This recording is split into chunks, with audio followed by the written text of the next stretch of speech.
Ngayong hapon nga pala mga katrends, pupunta kami sa paborito naming bilhan na Isawan. Nagmotor na nga pala kami dahil hindi pwedeng lakarin. Medyo malayo nga pala yun. At pagdating namin doon ay medyo minalas kami dahil wala yung nagtitinda doon ng isaw. Kaya yun, nauwi.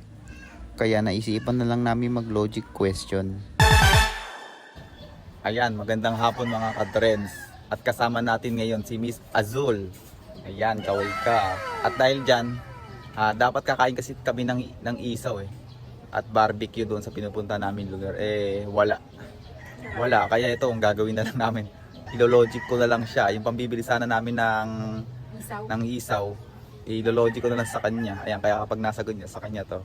Ayan, ito na ang tanong. Ready ka na ba? Yes! Ayan na, 300 pesos to ha. Ano Ito ang tanong kayo, Miss Azul. Anong puno ang hindi naaakyat? Yan, Ed. Puno na inaakyat. Oo, anong puno ang hindi naaakyat? Yan. Basic naman. Sige nga, ano? Puno na... Yung ano pa lang. Ang tag dito. Yung katutubo pa lang. Katutubo. Katutubo.